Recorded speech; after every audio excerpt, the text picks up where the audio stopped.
महीने में अमेरिकी राष्ट्रपति चुनाव होंगे और फॉर्मर प्रेसिडेंट ट्रंप पे जानलेवा हमला हो चुका है। सीक्रेट सर्विसेज की सिक्योरिटी इंतजामात पर सवाल खड़े होने शुरू हो गए हैं। साथ ही जो बाइडेन की जानिब से हमले की जांच भी शुरू हो गई है। एक तरफ रिपब्लिकन्स और डेमोक्रेट्स के बीच इस हमले को लेकर सियासी सरगर्मियां हैं, दूसरी तरफ अमेरिकन गन कंट्रोल की फिर से मांग तेज हो गई है। तो वहीं डोनाल्ड ट्रंप के लिए सहानुभूति लहर। ये पूरा मामला राष्ट्रपति चुनाव में बड़ा असर डाल सकता है। ऐसे में अब सवाल उठ खड़े हो रहे हैं, क्या इस हमले से नवंबर में होने वाले राष्ट्रपति चुनाव का रुख बदल जाएगा? क्या बाइडेन के मुकाबले ट्रंप के समर्थन में तेजी से बढ़ोतरी होगी? क्या अमेरिका में ट्रंप के पक्ष में नई लहर चल पड़ेगी? करेंगे इस पर चर्चा, लेकिन इस रिपोर्ट के बाद। अमेरिका में राष्ट्रपति चुनाव के कैंपेन में डोनाल्ड ट्रंप पर चली गोली ने अचानक बहुत कुछ बदल दिया है। अमेरिका में राष्ट्रपति चुनाव में अब लगभग 100 दिन ही बाकी बचे हैं। इस बीच डोनाल्ड ट्रंप पर हुए हमले ने पूरे चुनाव कैंपेन को नया मुद्दा और नई दिशा दे दी है। ट्रंप की रिपब्लिकन पार्टी ने बाइडेन प्रशासन पर सुरक्षा के मोर्चे पर फेल होने का आरोप लगाया है। साथ ही बाइडेन के चुनाव कैंपेन में उकसावे वाली भाषा का आरोप लगाते हुए उसे ट्रंप पर हुए हमले से जोड़ दिया है। इस हमले का असर बाइडेन पक्ष के चुनाव प्रचार पर दिखने लगा है। हमले के बाद ट्रंप पर हमला करने वाले सारे कैंपेन ऐड हटा दिए गए ताकि ट्रंप पर हमला कर जनता में सहानुभूति पैदा होने का मौका न दिया जाए। विपक्ष के नेताओं ने इस हिंसा के लिए बाइडेन को सीधे निशाने पर लिया है। वहीं डोनाल्ड ट्रंप पर हुए हमले के बाद अमेरिकी राष्ट्रपति जो बाइडेन ने देशवासियों से अपील करते हुए कहा, There is no place in America for this kind of violence or for any violence ever. मैं नागरिकों से संकट की इस घड़ी में एकजुट होने की अपील करता हूं। देश में राजनीतिक बयानबाजी को शांत करने का समय आ गया है। मैं आपसे अपनी राजनीति में तापमान कम करने और ये याद रखने की आवश्यकता के बारे में बात करना चाहता हूं कि भले ही हम असहमत हो, हम दुश्मन नहीं हैं। हम पड़ोसी हैं, दोस्त हैं, सहकर्मी हैं, नागरिक हैं और सबसे महत्वपूर्ण बात यह है कि हम सभी अमेरिकी हैं। जब डोनाल्ड ट्रंप पेंसिल्वेनिया में चुनावी कैंपेन में भाषण दे रहे थे, तभी 20 साल के थॉमस मैथ्यू क्रुक नाम के हमलावर ने कई राउंड की फायरिंग कर दी। इसमें एक गोली ट्रंप के कान को छूकर निकल गई, जिसके बाद सीक्रेट सर्विस के जवाबी कार्रवाई में हमलावर मौके पर ही ढेर हो गया। इस दौरान ट्रंप घायल होने के बाद भी जनता की तरफ रुख करके बोले, वी विल फाइट, यानी जंग जारी रहेगी। उस वक्त ट्रंप ने जोशीला अंदाज दिखाया, लेकिन हमले के थोड़ी देर बाद डोनाल्ड ट्रंप ने कहा कि अमेरिका में इस तरह की राजनीतिक हिंसा के लिए कोई जगह नहीं है। हालांकि ट्रंप पर हुए हमले के पीछे किसकी साजिश थी, इसका अभी तक पता नहीं चल पाया है। वहीं हमले के बाद डोनाल्ड ट्रंप को सियासी फायदा उठाने का बड़ा मौका मिल गया है। डोनाल्ड ट्रंप के लिए सहानुभूति लहर राष्ट्रपति चुनाव में बड़ा असर डाल सकता है। दूसरी तरफ बाइडेन को अपनी ही पार्टी के भीतर इस बात पर बहस का सामना करना पड़ा है कि क्या उन्हें डेमोक्रेटिक उम्मीदवार के रूप में पीछे हट जाना चाहिए। Bureau report, Bharat express. और चर्चे पर मोअज़्ज़ज़ गेस्ट जो मेरे साथ शुमूलियत करेंगे वो हैं रॉबिन सचदेवा, विदेशी मामलों के जानकार, शायन कृष्णा, एक्टिविस्ट अमेरिका से, Sanjeev Srivastava, expert foreign affairs. बहुत बहुत इस्तकबाल है मेरे शो पर। रॉबिन सचदेवा जी, पूर्व प्रेसिडेंट ट्रंप को पहली बार निशाना नहीं बनाया गया और ना ही ये पहली बार है कि अमेरिका में किसी रनिंग प्रेसिडेंट कैंडिडेट पे जानलेवा हमला किया गया। ट्रंप की बात करें तो कई बार उनको कोर्ट कचहरी के मामलों में घसीटा गया, कई बार उनके सोशल मीडिया अकाउंट्स ब्लॉक किए गए। क्या ट्रंप बाइडेन पे भारी हैं, इसलिए उनको रास्ते से हटाने के खातिर ये कदम उठाया गया? आई डोंट नो, ये तो इन्वेस्टिगेशन बताएगी, पर मेरी जो गट फील है, जो मुझे दिखता है, मेरे विचार से जितनी ये कॉन्स्पिरेसी थियरीज चल रही है ना, इसने ऐसे करा वैसे करा, मेरे विचार से बिल्कुल मैं इनको खारिज करता हूं। राइट? अब रिपोर्ट आएगी, देखा जाएगा। जो भी है, होने को बहुत एंगल है कॉन्स्पिरेसी की। मैं भी बोल सकता हूं, मेरे को ये भी हो सकता है कि कोई ट्रंप का सपोर्टर, अल्ट्रा राइट, जो फार राइट के जो नियो नाजी हैं, वो खुद ही सोचे हम ट्रंप को मार दे तो देश में और कलेश होगा। भाई, आतंकी को और क्या ज्यादा चाहिए? कलेश करना, बर्बादियां करना, उनका अपना ही कोई उस विचारधारा का। और ये भी हो सकता है इधर जो लिबरल के जो अल्ट्रा लेफ्ट हैं, वो भी अपनी आइडियोलॉजी से सोचे इसको मार डालो, तो बड़ी कुछ भी कॉन्स्पिरेसी हो सकती है। तो कॉन्स्पिरेसी अलग रखिए, बट यस, इट सीम्स कि ये एक इंडिविजुअल था जो अभी तक समझ आ रहा है जिसने मारा। इसके दो कारण हो सकते हैं। अगर हम माने कि एक ही इंसान ने, कोई पीछे इसकी साजिश नहीं थी, पर इसने करा। इन दो कारणों में मैं आपको एग्जाम्पल देता हूं, या तो पॉलिटिकल कारण या पर्सनल रंजिश। पॉलिटिकल कारण यह हो सकता है उसको ट्रंप से लगे कि आ रहा है डिक्टेटर बन जाएगा, हमारे देश की, अमेरिका के हालात ऐसे बदलेगा जो ट्रंप बहुत भयानक रूप से कह रहा है, उसको मारना चाहे। आप पर्सनल रंजिश भी हो सकती है। शिंजो आबे को जो मारा गया, जापानीज प्राइम मिनिस्टर को, उसको इसलिए नहीं मारा गया कि उसकी पॉलिटिक्स के खिलाफ था वो बंदा, उसने मारा क्योंकि उसकी माँ एक चर्च में पैसे बहुत ज्यादा डोनेट करे जा रही थी और वो कंगाल हो गई, घर बेच दिया, और वो चर्च जो था वो शिंजो आबे प्रमोट करता था। तो इसको ये गुस्सा था इस इंसान को कि शिंजो आबे वाले चर्च ने मेरी माँ को बर्बाद कर दिया, हमारी फैमिली को बर्बाद कर दिया।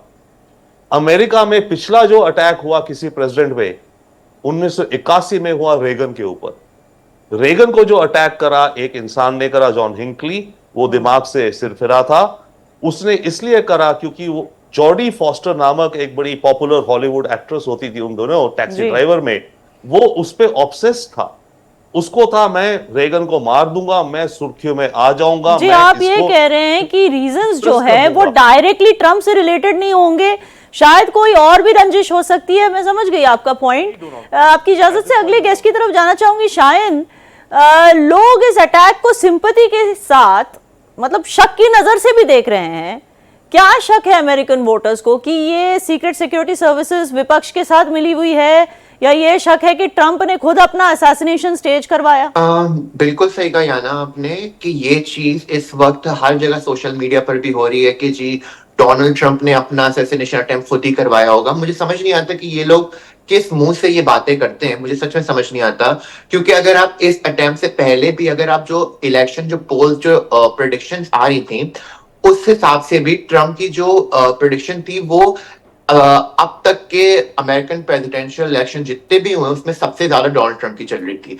तो आई थिंक डोनाल्ड ट्रंप को कोई भी स्टेज अपनी असैसिनेशन करवाने की जरूरत नहीं थी। अगर किसी को जरूरत थी तो वो जो बाइडेन की थी।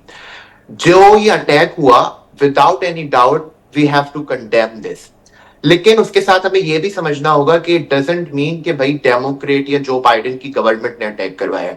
अमेरिका एक थर्ड वर्ल्ड कंट्री नहीं है कि भाई अगर एक लीडर अच्छा नहीं लगता तो अगला लीडर उस पर अटैक करवाए, ऐसा नहीं होता। जिसने अटैक करवाया वो, खैर अभी तो इन्वेस्टिगेशन हो रही है कि वो कौन था, लेकिन मैं एक बात गारंटी से बोल सकता हूं कि वो किसी पॉलिटिकल पार्टी, किसी धर्म, किसी रेस से नहीं हो सकता। क्योंकि अगर कोई एक ग्रुप या कोई धर्म या कोई एक रेस किसी को मारने पर बिलीव करती है तो आई थिंक वो धर्म या रेस नहीं हो सकती, वो सिर्फ एक टेररिस्ट था, है और हमेशा रहेगा। जी जी, संजीव श्रीवास्तव, शायन ने तो कह दिया कि उससे एज एन अमेरिकन जो अमेरिका में ही रहता है, अमेरिका में वाबस्ता है, तो उसको लगता है कि ये जो है स्टेज्ड नहीं था असैसिनेशन अटेम्प्ट। लेकिन कैसे मुमकिन है कि इतने स्ट्रेट रेंज में, प्रेसिडेंट के क्लियर साइट में, बिना किसी ऑब्स्ट्रक्शन के, दिन दहाड़े खुलेआम किसी ने राइफल लोड करके ट्रंप को निशाना बनाया और सीक्रेट सर्विसेज ने उसको गन शॉट्स फायर करने तक भी नहीं पकड़ा। यहां तक के रैली में उपस्थित भीड़ से लोगों ने भी चिल्ला के कहा कि वहां एक शख्स है जो ट्रंप पे निशाना बना रहा है। क्या लगता है आपको? देखिए याना जी, सबसे पहले तो ये मैं कहूंगा कि ये पूरे अमेरिका की डेमोक्रेसी के लिए एक बहुत ही चुनौती का, एक परीक्षा का समय है। और अमेरिका में हालांकि राजनीतिक हिंसा, पॉलिटिकल वायलेंस का एक इतिहास रहा है। और यहाँ पर मैं विशेष रूप से जॉन एफ कैनेडी की जो हत्या जिस तरह से की गई उसका मैं जिक्र जरूर करना चाहूंगा जब हम साजिशों की बात कर रहे हैं। कि जॉन एफ कैनेडी को जिस शख्स ने एक स्नाइपर अटैक करते हुए एक सीक्रेट लोकेशन से हिट किया, और जाहिर है कि वो सफलतापूर्ण तरीके से उसने हिट किया और जॉन एफ कैनेडी की मृत्यु हो गई। उसके बाद जब इस हत्यारे को, इस आरोपी को कोर्ट में ले जाया जा रहा था तो किसी एक अन्य व्यक्ति ने आकर के इस हत्यारे की भी हत्या कर दी। और आज तक आप देखिए याना जी, तो जॉन एफ कैनेडी की हत्या का जो रहस्य है उसके ऊपर से अभी पूरी तरह से पर्दा नहीं उठ पाया है। ये अभी भी रहस्य के घेरे में है कि आखिर किसने हत्या कराई थी। और उसी तरीके से अब ये जो घटना करने की कोशिश हुई है, इसमें यद्यपि कि पूर्व राष्ट्रपति डोनाल्ड ट्रंप बाल बाल बच गए हैं, लेकिन इसके पीछे गहरी साजिश की संभावना से इनकार नहीं कर सकते। इस समय एज ऑफ टुडे हम किसी कंक्लूजन पे नहीं पहुंच सकते, स्पष्ट रूप से नहीं कह सकते कि आखिर किसने किया है, लेकिन मेरा ऐसा मानना है कि ये अमेरिका के सुरक्षा तंत्र की और विशेष रूप से जो यूनाइटेड स्टेट्स ऑफ अमेरिका की सीक्रेट सर्विस है उसकी बहुत बड़ी चूक है, बहुत बड़ी लापरवाही है। AR-15 जैसा एक असॉल्ट राइफल जो कि एक जाहिर है कि उसका वो काफी विजिबली देखें तो एक बड़ा वेपन सिस्टम है, उसको लेकर के ये हत्यारा इतना नजदीक में कैसे पहुंच गया, इतने हाई प्रोफाइल जो एक लीडर के पास, ये सीक्रेट सर्विस की और FBI की एक बहुत बड़ी चूक है और इसको उन्हें एक्सेप्ट करना चाहिए। अमेरिका वर्तमान समय में राजनीतिक रूप से एक पोलराइज सोसाइटी है, डिवाइडेड हाउस इस समय दिखाई देता है और आने वाले समय में अमेरिका में जैसे जैसे इलेक्शंस नजदीक आएंगे इस तरीके की जो प्रतिद्वंदिता है वो और अधिक बढ़ेगी और ऐसे में इस तरीके की कोई घटना को कोई अन्य साजिशकर्ता रिपीट न कर सके, इस बात को इंश्योर करने की जिम्मेदारी यूनाइटेड स्टेट्स ऑफ अमेरिका की सीक्रेट सर्विस और लार्जली जो वहां की FBI और अन्य जो एजेंसीज हैं उसके ऊपर है। उन्हें वर्तमान समय में इस घटना की थारोली जो उसको इन्वेस्टिगेट करना चाहिए। सीक्रेट सर्विसेज पूरी तरह से जवाबदार है, आपने सही कहा। और जैसे कि रॉबिन सचदेवा जी ने भी कहा और आपने भी कहा कि ऐसे कई हमले पहले भी हो चुके हैं अमेरिकन प्रेसिडेंट्स पे या रनिंग कैंडिडेट्स पे, लेकिन ये रहस्य बन के रह चुके हैं, तो उम्मीद करते हैं कि इस बार ये रहस्य जरूर खुलेगा। बहरहाल बराह रास्त हम रॉबिन सचदेवा जी के पास फिर से जाएंगे। रॉबिन जी, जो शूटर आइडेंटिफाई किया गया मैथ्यू क्रुक्स सिर्फ 20 साल का था, ट्रंप की पार्टी को वोट दिया था पहले उसने और डोनेशन जो बाइडेन की पार्टी डेमोक्रेट्स को दिया, तो क्या मानसिकता रही होगी इतने छोटे उम्र के शख्स की? क्या अमेरिका का बेकाबू गन कल्चर इस हादसे की सबसे बड़ी वजह हो सकती है, या ट्रंप के खिलाफ मुसलसल डेमोक्रेटिक उम्मीदवारों ने जो भड़काऊ भाषण दिए उनका नतीजा इस युवा का गुस्सा? उल्टा चलते हैं, भड़काऊ भाषण दिए, डराया है, वो भी कारण हो सकता है। इस समय अमेरिका में दोनों पक्ष एक दूसरे से डरे हुए हैं, एक दूसरे से खौफ में हैं। लिबरल डेमोक्रेट्स और लेफ्ट जो हैं और इस तरफ जो आपके कंजर्वेटिव राइट हैं, ये दोनों पक्ष एक दूसरे से खौफ और डर में हैं। और इधर लेफ्ट इतना नहीं कहता, पर जो राइट है, जो ट्रंप के फॉलोअर्स कहते हैं, ये तो कहते हैं ये तो स्पिरिचुअल वॉर है। ओके, तो अमेरिका दो भागों में अनफॉर्चुनेटली बहुत सीरियसली बट रहा है। वो एक ओवर आर्चिंग है, तो दोनों टाइप के। ट्रंप क्या कहता है? ट्रंप तो कहता है ये कम्युनिस्ट है। ट्रंप कहता है बाइडेन के लिए और बाइडेन सरकार के लिए ये कम्युनिस्ट है, ये लेफ्टिस्ट है। हमारी सरकार यानी कि अमेरिकन सरकार के जो ऑफिसर हैं, यानी कि जैसे इंडिया में IAS होते हैं ना, ब्यूरोक्रेसी जी, ट्रंप ये कहता है कि जैसे अमेरिका में सीनियर एग्जीक्यूटिव सर्विस कहलाती है, जो सीनियर पोस्ट होल्ड करती है, वो कहता है इन IAS अफसरों में अमेरिका के जो हैं आधे से ज्यादा लेफ्टिस्ट कम्युनिस्ट हैं, जो कि मेरे को मारने पे, मेरे को रोकने पे तुले हुए हैं। उसका रीजन भी वो देता है। 2016 से 20 जब वो प्रेसिडेंट था, इसने बहुत ऑर्डर पास किए जो कि अमेरिकन मिलिट्री ने नहीं माने। इसने अपने जनरल्स को बोला कि सीरिया से आर्मी वापस लाओ, वो नहीं लाए, इसको टहलाते रहे। इसने मुस्लिम बैन ट्रैवल का किया, सरकार के अंदर ही लीगल डिपार्टमेंट ने उस बैन को अपोज किया। तो ये कहता है कि ये एक डीप स्टेट है जो कि कम्युनिस्ट लेफ्टिस्ट हमारी सरकार के अंदर कब्जा कर लिए, काफी हो गए हैं, और इनका मकसद है मुझे रोकना, इनका मकसद है क्रिश्चियन अमेरिका को रोकना, इनका मकसद है कम्युनिज्म फैलाना। और ये मेरे पीछे हैं। ये जैसे मेरे कोर्ट के जो किस्से हो रहे हैं, जो वो कहते हैं बार बार डीप स्टेट ये मेरे को फंसाना चाहते हैं।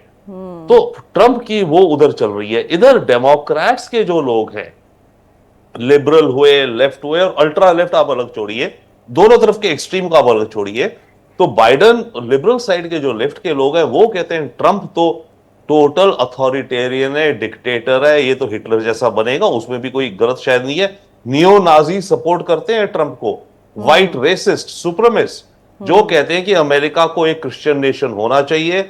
हमारे देश की जो ओरिजिनल वैल्यूज थी वो चली गई हैं कब। डीप रिलीजन वाले जो क्रिश्चियन इवेंजेलिकल, वो तो ट्रंप को अपना भगवान वो भगवान नहीं, इसको इस तरह का अवतार मानते हैं। वो कहते हैं ट्रंप को भगवान जीसस ने भेजा है हमारे देश को बचाने के लिए। तभी वो ट्रंप की जो गलती है, इसकी वुमनाइजिंग की एलिगेशन, क्राइम वगैरह, वो कहते हैं ये तो छोटे चीजें हैं, इसलिए हम इसे माफ करते हैं क्योंकि ये बड़ी गेम हमारे लिए खेल रहा है, यानी कि हमारे देश को एक क्रिश्चियन नेशन बना के मतलब रहेगा। रॉबिन जी, तो ये बहुत ही अफसोस की बात है। किसी भी देश में ये नहीं होना चाहिए कि किसी भी देश की आवाम जो है या तो हिंदू मुस्लिम में बढ़ जाए या क्रिश्चियंस एंड नॉन क्रिश्चियंस में बढ़ जाए। अफसोस की बात है कि अमेरिका में भी देखने को मिल रहा है। शायन कृष्णा, ये भी तो सच है कि जो बाइडन जो है वो उम्र दराज हैं, कमज़ोर शख्स हैं। उनकी गवर्नमेंट अमेरिका में महंगाई, गरीबी और बॉर्डर घुसपैठियों पे काबू नहीं कर सकी। तो अमेरिका की आवाम बाइडन को एक मजबूत लीडर के नज़रिए से नहीं देखती।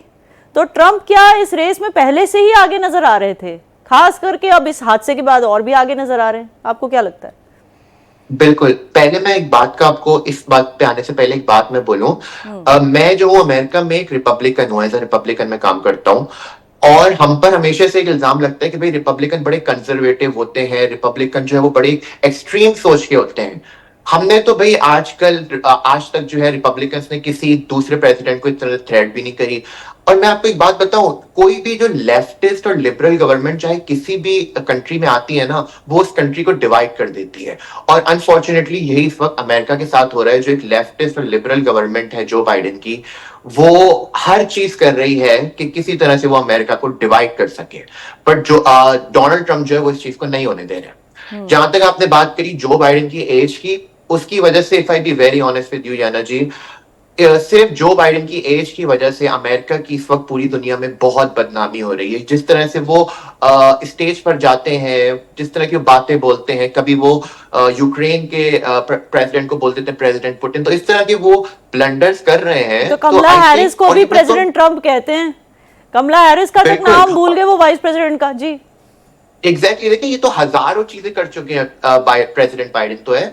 और अब तो मतलब एक छोटा सा बच्चा जो है उसको भी पता है कि भाई जो बाइडेन है वो अब इलेक्शन के लिए नहीं खड़े हो सकते। उनकी मेंटल स्टेबिलिटी इस तरह की नहीं है कि वो एक अमेरिका जैसे कंट्री को रन कर सके। ये बच्चे को अब ये बात पता चल चुकी है। जी, और डेमोक्रेट्स में कोई और उम्मीदवार भी नहीं दिख रहा है। ये भी अफसोस की बात है कि जो बाइडेन तो उम्मीदवार नहीं लग रहे हैं, लेकिन उनके मुकाबले कोई और उम्मीदवार भी नहीं खड़ा कर पा रही है डेमोक्रेटिक। ये बहुत ही अफसोस की बात है। संजीव श्रीवास्तव जी, वैसे तो हादसे के बाद बाइडेन, ओबामा, बिल क्लिंटन और सारे बड़े बड़े डेमोक्रेट्स मीडिया स्टेटमेंट्स दे रहे हैं कि वो ट्रंप की सलामती को लेकर शुक्रगुजार हैं। तो क्या रुख लेगी अमेरिका की सियासत? क्या ट्रंप को सिंपैथी वोट्स मिलेंगे या ट्रंप पर ही वोटर्स बेईमानी या फॉल प्ले का शक करके उन्हें वोट्स देने से परहेज करेंगे? याना जी, इसमें कोई दो राय नहीं है कि उन्हें सिंपैथी का जो बड़ा वोट है वो मिलने जा रहा है। और अमेरिका के राष्ट्रपति चुनावों में जो अनडिसाइडेड वोटर्स होते हैं, जो स्विंग स्टेट्स होते हैं, वो सबसे महत्वपूर्ण भूमिका निभाते हैं। हमने अमेरिका के चुनावों का इतिहास देखा है। और वर्तमान समय में ये जो स्विंग स्टेट्स हैं और जो अनडिसाइडेड वोटर्स हैं, वो राष्ट्रपति ट्रंप, पूर्व राष्ट्रपति ट्रंप को अपना समर्थन दे सकते हैं। और इस बात की प्रबल संभावना दिखाई देती है कि आने वाले चुनाव में राष्ट्रपति ट्रंप एक बार फिर से अमेरिका के व्हाइट हाउस की जो कमान है वो संभाल सकते हैं। इस बात की संभावना प्रबल है। एक बात मैं अवश्य कहूंगा कि राष्ट्रपति ट्रंप ने अपने भाषणों में जो ट्रेनिंग द स्वैम्प की जो बात कही, जहां पे जो हाई लेवल का जो करप्शन है उसको हटाने की जो बात करते हैं, वो डीप स्टेट जो वहां का है उसको वो टारगेट जिस तरह से करने की कोशिश करते हैं, इसी तरीके का हमने भाषण जॉन एफ कैनेडी का भी सुना कि जब उन्होंने अमेरिका के डीप स्टेट के बारे में जब बोलना शुरू किया तो उनके ऊपर खतरे आए और जाहिर है कि बाद में उनकी हत्या कर दी गई। मेरा ऐसा मानना है कि जिस तरीके के भाषण डोनाल्ड ट्रंप देते हैं, और ऐसे में अमेरिका के कई ऐसे एलिमेंट्स हो सकते हैं जो कि उनको अपने निशाने पर ले सकते हैं। वर्तमान में तो ये बाल बच गए हैं, लेकिन अब अमेरिका के सुरक्षा तंत्र की जिम्मेदारी बनती है कि राष्ट्रपति ट्रंप जैसे अगर संजीव जी, अगर सुरक्षा कर्मी, सुरक्षा एजेंसियां ही डीप स्टेट के साथ मिले हों तो फिर क्या करेगा कोई भी राष्ट्रपति? बहरहाल बहुत बहुत शुक्रिया आप तीनों का हमारे साथ जुड़ने के लिए। वक्त हमारे पास आज इतना ही था। अमेरिका में पहले भी राष्ट्रपति पे हमले हो चुके हैं, कत्ल भी हो चुके हैं। ऐसे में ध्यान रखने की जरूरत है कि तकरीरें इतनी जहरीली ना हो कि आवाम में आक्रोश फैल जाए। सियासत में कत्लेआम की कोई जगह नहीं है। वोट्स के खातिर आम इंसानों के जज्बातों के साथ खिलवाड़ या कत्लेआम की साजिश, ऐसा नहीं चलेगा।